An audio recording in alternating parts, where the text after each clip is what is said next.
Welcome back, bourbon lovers. This is High Proof Low IQ, and we are going to be reviewing three offerings from Cedar Ridge, a craft distillery in Iowa. Iowa. Iowa. There's a lot of corn up there. Stay tuned.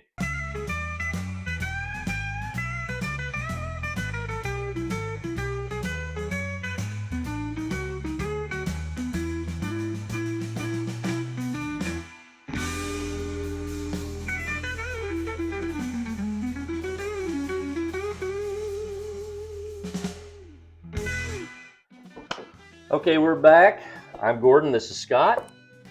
Again. That's me. I'm here again. Scott.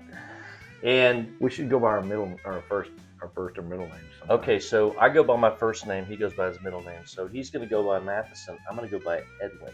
All right. All right. So Matt and Ed. We're not going to do that because Matty and Eddie. We're never going to remember that. So yeah, you're right. Gordon and Scott. All right. So, all right. The first one we're going to try is going to be Cedar Ridge. This is their port cask finished bourbon. It comes in at 94 proof. And I got these when I was on a trip up to Kentucky, and these were in the store in Kentucky. We cannot get a whole lot of these Cedar Ridges here in Chattanooga. We get some, but we don't get everything. This one is not available where we live. This one is also not available where we live. This one is. Right. So we're going to start with that is, wow. The port finish. Butterscotch, molasses, caramel.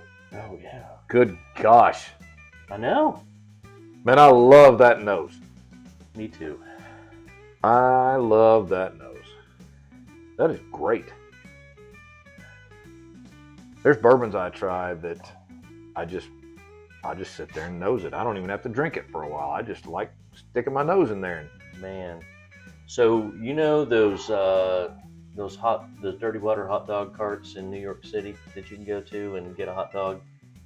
Yeah, I don't know and where you're going with this. They use the rag, they dip it in the water that they have the hot dogs in, and that's what they clean the outside of the cart with and everything, and they put the rag back in there. This is nothing like that at all. Good. I'm glad that. That's where you're going with it, because I'm thinking hot dog water is not what I'm getting. No, this is fantastic. Wow. It really is. It's all those things Scott said. I'm getting a little bit of fruit on this. There's a little bit of fruit there too. Yeah, coming around now that it's now that I've nosed it a couple times, it's got a little more air on it. Man, that is very. What fruit is that? There's maybe some Granny Smith apple, maybe. I don't know. Maybe a little sweeter than that. I don't know. I just know that is everything that I said, and what we're saying here is just that applies, and it's really nice. All right, I'm gonna go in for a taste. All right, me too. That's what we got it for, is to drink it, right?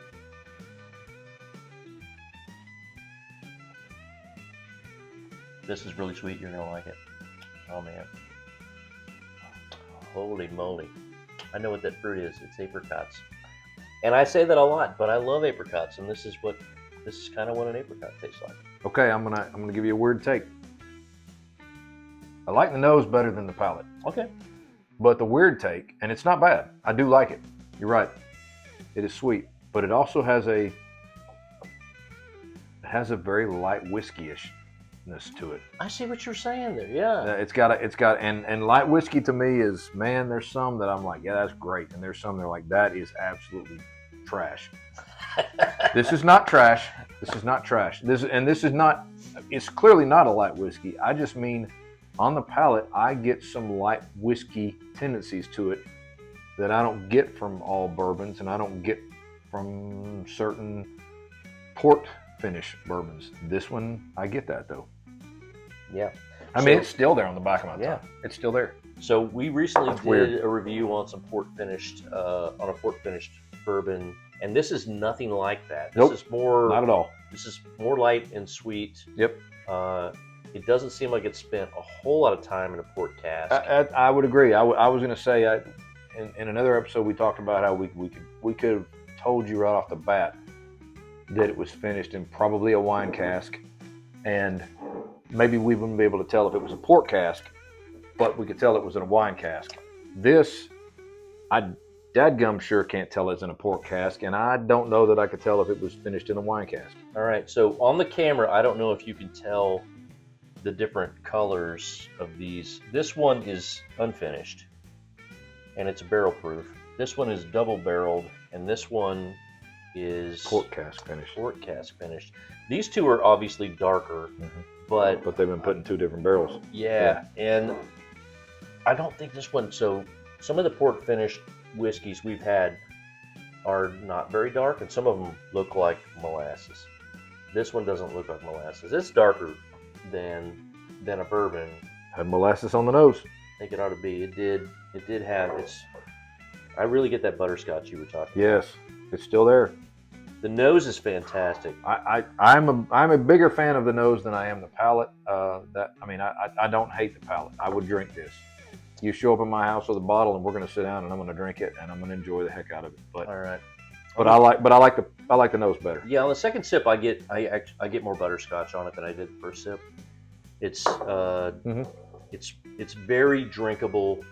It's only 94 proof, and when I say only 94 proof, I say that because Scott and I generally drink bourbons that are or ryes that are higher than 100 proof, and I think both of us, our sweet spots, probably around 110 or something like that. But we do 115, yeah, we do enjoy bourbons that and ryes that have a higher proof than that, and we also enjoy the ones that are below 100. This one's really good. You get a little more of a candied sweetness to this second time through.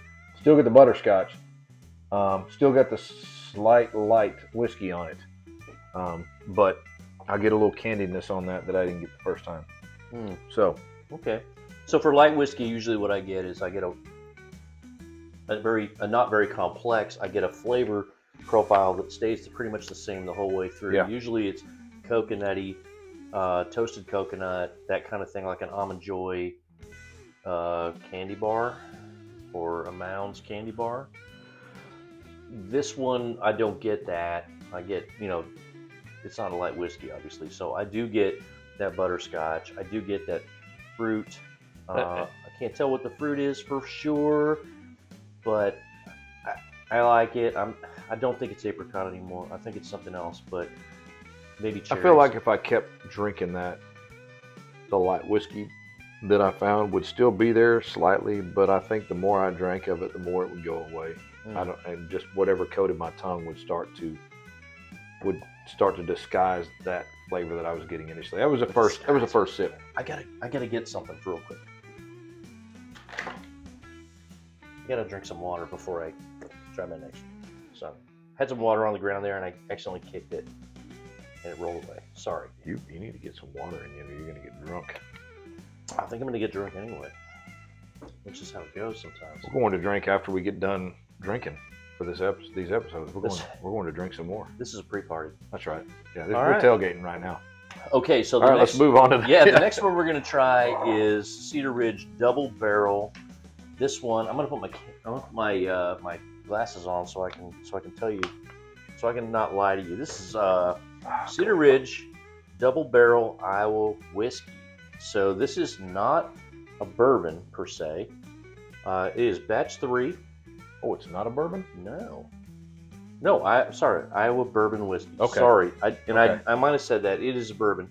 It's 105 proof. It says it's a special reserve, aged twice in new American oak barrels. So it's a bourbon because it was put in a new oak barrel, and then it's a bourbon again because it was put in another New oak barrel. new oak barrel. Charred. Right. So what it says on the back here is, and this is going to say the same thing on all the bottles for the most part, this first paragraph. It's going to say, from our home amidst the world's most fertile soil, which I've been through Iowa several times, and I can tell you the ground there is just as black as coal. Corn. Actually, I think they have more pigs than corn. A lot of pigs. Cedar Ridge also has vineyards. Grapes. They do. There's a lot of stuff there, and I've got a bottle of their one of their single malts. They have several single man, malt they've got- offerings, and we're going to do a show on that in the future. I Mhm. just haven't cracked it open We're yet. doing some single malts. All right, from our home amidst the world's most fertile soil, each handcrafted batch of our whiskey takes on the character of Iowa's people, land, and climate. Sounds good. Everybody I've ever met from Iowa is super nice. And so- Hawkeye. or Cyclone, or whatever little college you went to. Yeah. So for this annual double barrel release, this is the part that's unique to this label. For each annual double barrel release, we poured our flagship bourbon into a second new American oak barrel to capture the full-bodied flavors of its healthy charred staves. The secondary finishing cask draws out the bold qualities of our classic bourbon and the rich flavors of Iowa corn. And Iowa is known for corn, although I can tell you that And snow. they also have a ton of pigs there. They got a ton of snow. You like sausages? You love Iowa. You don't even know it. You love it. All right. That's the way it is. All right, let's get into it. 105 proof.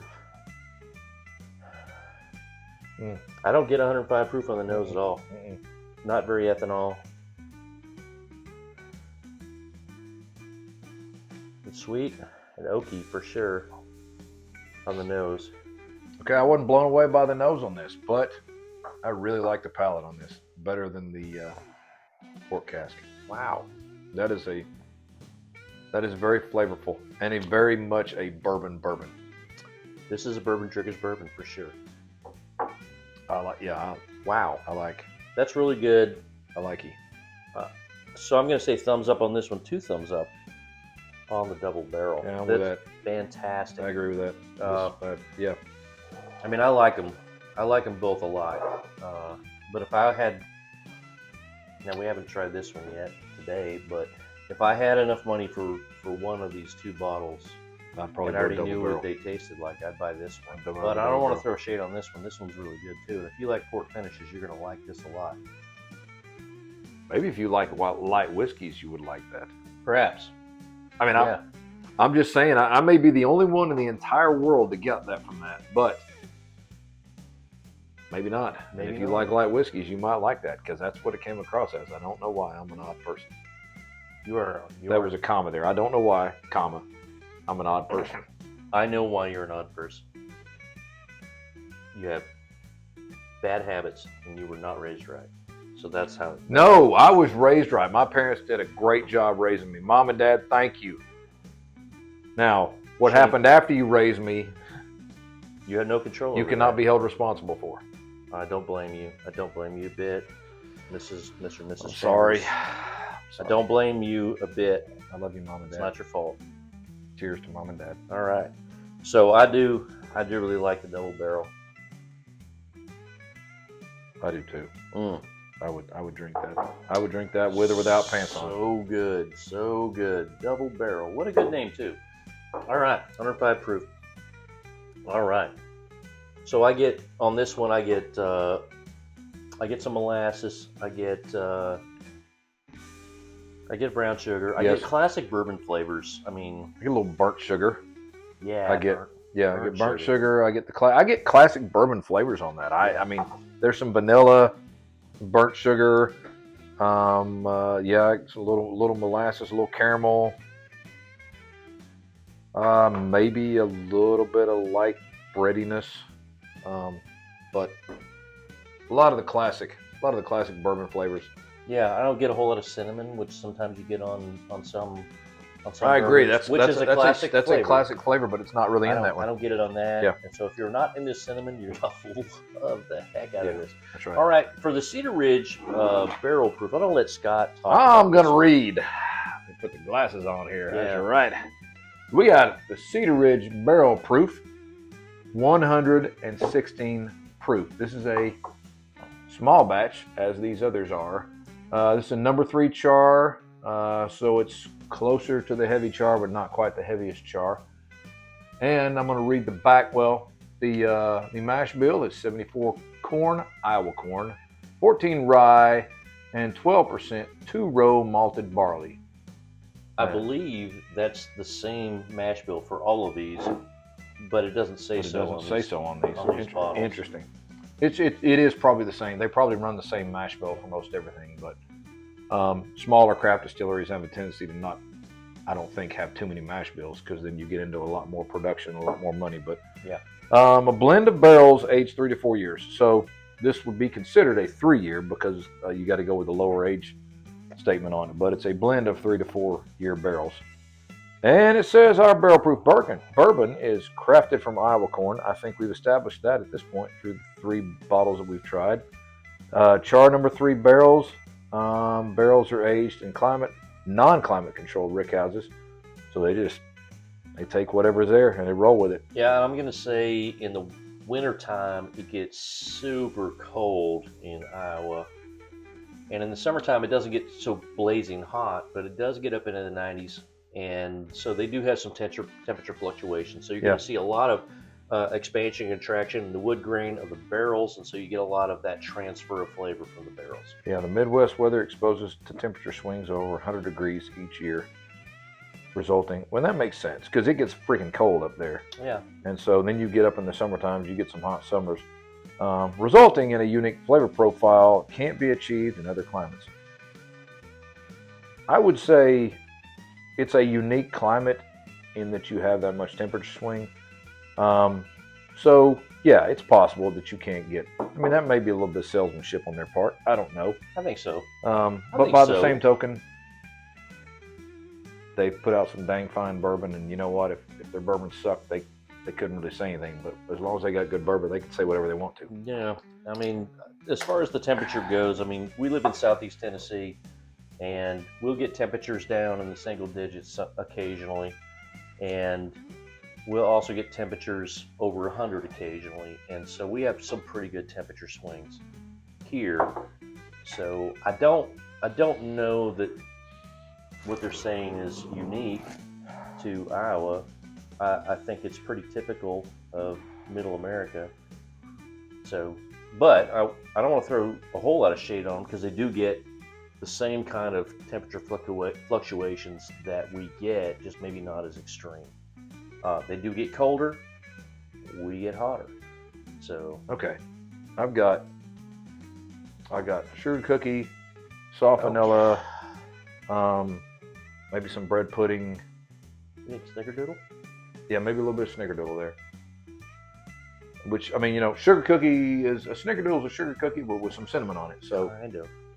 Oh my goodness. It's a different nose than the other. All 3 of these have had different noses. They're very different on the nose, and I just tasted this. This is also very different on the palate. And I'm gonna throw this out there. This tastes to me like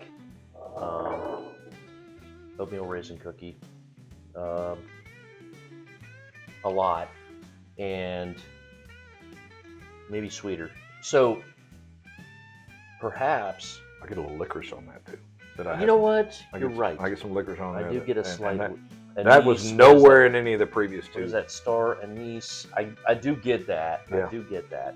Which that is also maybe not necessarily a common note in bourbons, but it pops up in a lot of bourbons. Licorice. The licorice people think is licorice.